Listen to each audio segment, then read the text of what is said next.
CM Ajit Pawar air ಇದರಲ್ಲಿ death ಆಗಿದ್ದಾರೆ sir. ವಿಮಾನ ಪತನ ಆಗಿದೆ.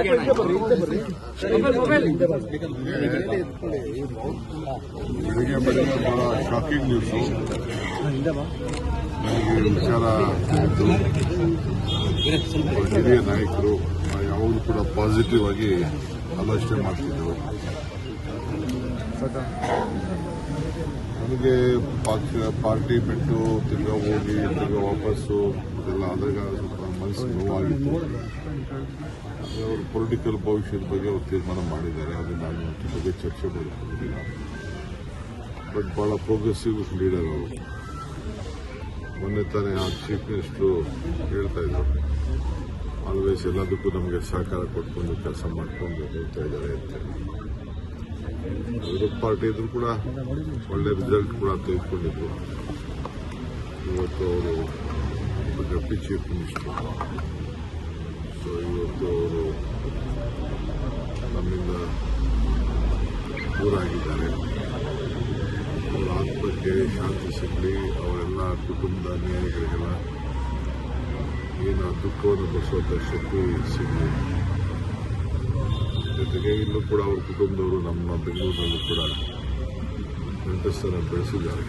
ನಿನ್ನೆ ತಾನೇ ಅವ್ರ ಬೀಗರನ್ನು ಭೇಟಿ ಮಾಡಿದ್ದಾರೆ. ಆತ ನನಗೆ ಗೊತ್ತಿಲ್ಲ ಏನಾಗ್ತದೆ ಅಂತ. ನಾವೆಲ್ಲ ರಾಜಕಾರಣಿಗಳು ಬಹಳ ಹುಷಾರಾಗಿರ್ಬೇಕು. ಚಿಕ್ಕ ಚಿಕ್ಕ ಬೆಂಗಳೂರಿಗೆ ಪ್ರಯಾಣ ಮಾಡುವಾಗ ಬಹಳ ಹುಷಾರಾಗಿರ್ಬೇಕು. ಅನೇಕ ನಾಯಕರುಗಳನ್ನು ನಾವು ತಗೊಂಡಿದ್ದೇವೆ. ಸ್ಪೀಕರ್ ಆಗಿದ್ದವರು,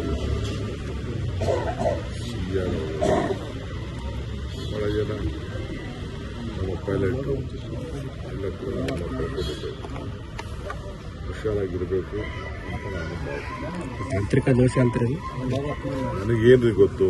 ನನಗೆ ಬಂದಿರೋ ಮೆಸೇಜ್ ಏನಿದೆ ನನಗೆ ಇಮಿಡಿಯೇಟ್ ಫೋನ್ ಮಾಡಿ ನನಗೆ ಹೇಳಿದ್ರು. ನಮ್ಮ ಸೋಷಿಯಲ್ ಮೀಡಿಯಾವರು ನನಗೆ ತಿಳಿಸಿದ್ರು. ನನ್ನ ಫ್ರೆಂಡ್ಸು ಕೂಡ ಬಾಂಬೆಯಿಂದ ಫೋನ್ ಮಾಡಿ ಇಮಿಡಿಯೇಟಾಗಿ ತಿಳಿಸಿದ್ರು. ಅದನ್ನೇ ಎಲ್ಲ ಮಾತಾಡ್ತಿದ್ದಿಲ್ಲ. ಇನ್ನು ಅರ್ಧ ಗಂಟೆ ಮುಂಚಿಗೆ ಹೊರಡುತ್ತಿದ್ದಾರೆ. ಯಾರಾದ್ರೂ ಒಳಗಡೆ ಇದ್ರು ಏನು ಇತ್ತು ಅಂತ ಹೇಳಿ ಅದನ್ನು ಚರ್ಚೆ ಮಾಡ್ತಾರೆ. ಇತ್ತೀಚೆಗೆ ವಿಮಾನ ದುರಂತಗಳು ಜಾಸ್ತಿ ಆಗ್ತಾ ಇದಾವೆ ಸರ್. ಈಗೇನು ಅದ್ರ ಬಗ್ಗೆ ಮಾತಾಡೋಕ್ಕೂ ಹೋಗಲ್ಲ. ಸ್ವಲ್ಪ ಡೀಟೇಲ್ ರಿಪೋರ್ಟ್ ಬರಲಿ, ಆಮೇಲೆ ಮಾತಾಡೋಣ. Okay sir. ಸರ್ಕಾರಿ ಇಲಾಖೆಯಲ್ಲಿ ಭ್ರಷ್ಟಾಚಾರ ಸಿಬಿಐ ವಹಿಸಬೇಕು. ಸಚಿವ ರಾಜೀನಾಮೆ. ಸದನದ ಒಳಗಡೆ ಹೊರಗಡೆ ಬಿಜೆಪಿಯವರು ಪಟ್ಟಿಡಿದಿದ್ದಾರೆ ಸರ್. ಆರ್.ಬಿ. ತಿಮ್ಮಾಪುರ್ ರಾಜೀನಾಮೆಗೆ ನನಗೇನೋ ಅದೇ ಲೋಪ್ ಮಾಡಿದ್ದಾರೆ. ಅದು ರಾಜಕೀಯದ ಒಂದು ದೊಡ್ಡ ಷಡ್ಯಂತ್ರ ನಡೀತಾ ಇದೆ. ಇದಕ್ಕೆ ಸಂಬಂಧ ಇಲ್ಲ ಅಂತ ನಾನು ಭಾವಿಸ್ಕೊಂಡಿದ್ದೇನೆ. ನೋಡೋಣ, ಡೀಟೇಲ್ ನಾನು ಇನ್ನು ಚೀಫ್ ಮಿನಿಸ್ಟರ್ ಹತ್ರ ಮಾತಾಡಿಲ್ಲ. ಮಧ್ಯಾಹ್ನ ಮಾತಾಡ್ಬಿಟ್ಟು ತಿಳಿಸ್ತೀನಿ. Okay sir.